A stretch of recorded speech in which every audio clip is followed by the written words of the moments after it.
grab life, take it, and go for it. Like, just live the best life you can. Hey everyone, welcome back to my channel. I'm talking to you today from my living room, not a studio.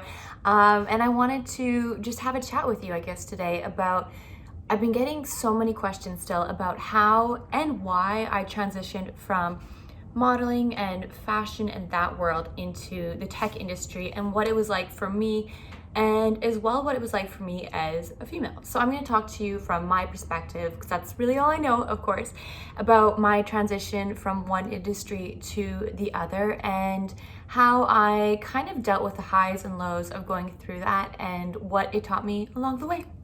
If you're not already, subscribe, ring the bell. I think that's all. Subscribe, ring the bell. Subscribe, ring the bell, like, comment. I think I'm doing this right. I don't know. I'm learning. It's a learning process. Okay, let's get started. Today we are going to be talking about how and why, kind of like an updated version of why I transitioned from modeling to technology and my journey along the way. So for those of you who don't know, and for those of you who do, buckle up, we're going through the story again, but updated version. So I was modeling in Hong Kong for about a year. Hong Kong, Guangzhou, China anyways. And it was a lot of, it was a really wonderful experience. I met so many incredible people from all over the world. And a lot of the girls I actually still keep in touch with today, which is pretty cool. And I really want to go back and continue to build those relationships. So, was in Hong Kong for a year modeling, which was an incredible experience. If you want to know more about my experience in Hong Kong and stories I have from that, comment down below or like this video, and I'll definitely make a video about that as well. But one thing when I was doing all of this is I had this longing and this yearning to go back to school. Prior to going to Hong Kong, I did get my diploma in fashion merchandising. I moved from Saskatchewan, in Canada, Saskatchewan, to Vancouver, studied fashion there, did the fast track program because I had some offers to go overseas to model, but I did end up getting my fashion diploma. After Vancouver, after Hong Kong, in Hong Kong, I started taking university courses for business. I felt like I was really missing more education. I really was longing for more. I wanted to continue to learn, and I wanted to get a degree. It was something that was important to me at the time.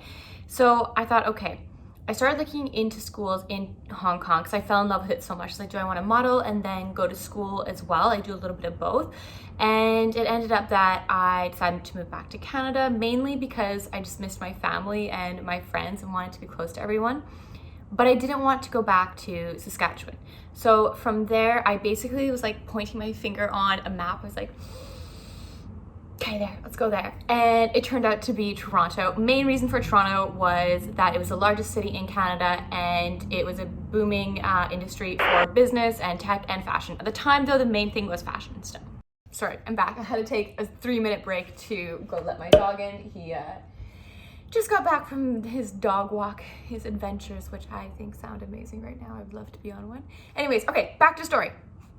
We're getting sidetracked. So I picked Toronto as my home base, and I decided to apply for 2 programs at university. One was just business, and the other was graphic communications management, which is pretty much what it sounds like. A bit of graphic design, a bit of communication courses, and some management courses. And I really didn't know, like, looking back, I don't know why I took that course, and I don't know what my intentions were with that course. I think I thought at the time doing a bit of this stuff with fashion would be a really great way to combine the two. A bit of graphic design, a bit of like web design, that kind of stuff sounds like a good mix. So I took the course 4 years for my undergrad, which was a bachelor in technology. And the last year of my program, it was required to take a very basic HTML and CSS course or class. And I absolutely loved it though. The building blocks and seeing things to come to life on the screen, and the aspect of the potential of being able to create and build whatever I wanted was so exciting to me. And I knew it was a path I wanted to go down. But I also, on the other hand, was like, there's no way I can go back to school for 4 years for this. Like, I'm not going to school for computer science for this. This is insane. Like, I'm gonna be 80 by the time I'm done school at this rate, it feels like. And at that time as well, I was interning at a major, probably Canada's biggest fashion house, but nonetheless, I still felt like I finally, with fashion, was at a point in my career where it would continue to grow and I was on the right path and it just made sense. I could do some modeling on the side still, put more focus into fashion, and that would be it. You know, to me, when I was growing up, I always thought that fashion was the only way to be creative or get to meet other people in this industry or really interesting people.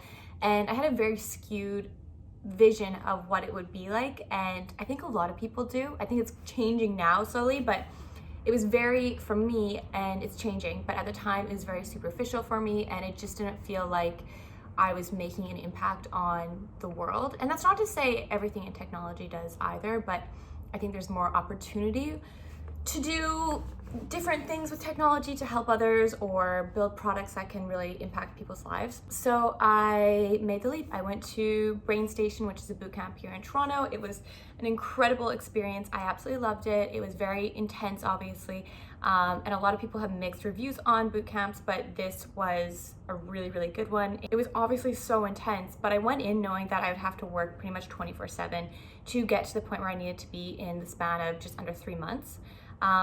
And yeah, so it's kind of how I first initially got into the tech industry, was just kind of by a leap of faith, identifying that I really loved it and I wasn't happy where I currently was. And I think that's a lot of times kind of figuring out where you're supposed to be is also figuring out where you are not supposed to be. And that's almost more important than figuring out where you want to be, is figuring out where you don't want to be. Because a lot of times when you figure that out, you realize, okay, like I don't want to be here. And once you can identify that, you can start realizing other aspects and areas that you absolutely love. So that is my updated version of how I transitioned from fashion into technology. I think one of the best things though about being on platforms like YouTube, Instagram, and now TikTok, we'll see how that goes, is that I can still do a lot of fashion and beauty, but I'm really more interested in like motivation, business, entrepreneurship, tech, that kind of stuff. But I can still do an array of different content and build different content around different topics for you.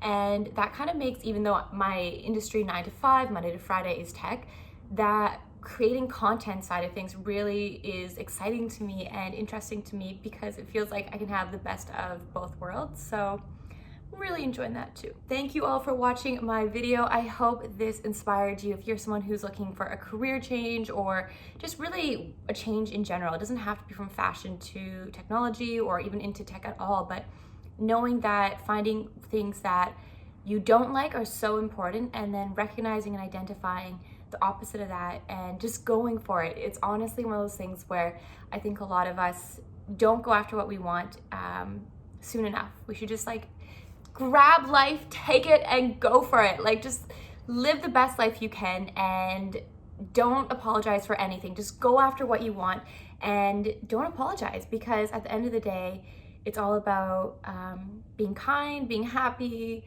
and living your best life. Because if you are living your best life, then you can project that on and help others to do the same. And that's what I hope to do with you. So anyways, thank you all for watching, and I will see you all soon. Thanks, everyone.